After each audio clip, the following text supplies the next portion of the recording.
જય માતાજી મિત્રો, નવા વિડીયોમાં તમારું સ્વાગત છે। તો હવારમાં ખેતરે પહોંચી ગયા કેમ કે આજે રાયડાનું શાક બનાવવાનું છે। क्या बात कर रहे हैं? તમાકુમાં અડકલું રાયડું ઉગ્યું છે ને એનું આપણે યુઝ કરવાનું છે શાક બનાવવા માટે। રાયડાનું શાક કઈ રીતે બને છે તો તમે વિડીયોમાં જોવો આગળ।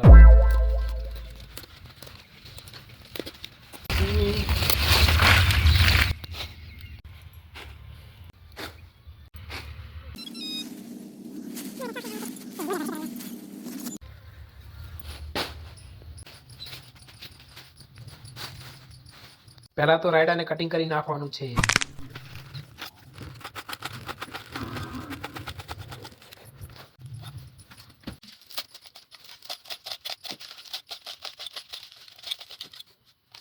કટિંગ કર્યા પછી તેને 2-3 પાણીથી ધોઈ નાખવાનું છે।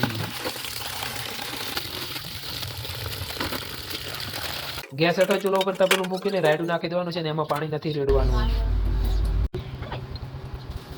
પહેલા તો જીરું, ધાણા, મેથી વગેરે વગેરે નાખી દેવાનું છે ને એનો પેસ્ટ બનાવી લેવાનો છે મરચું બીજું નાખીને।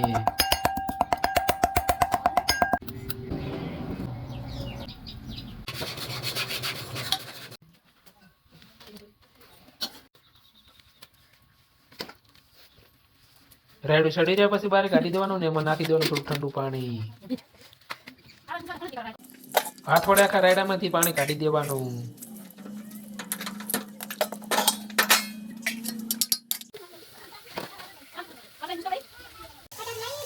હવે જે આપણે પેસ્ટ બનાવ્યો એનો વઘાર કરી દેવાનો છે ને પછી રાયડું અંદર નાખી દેવાનું છે।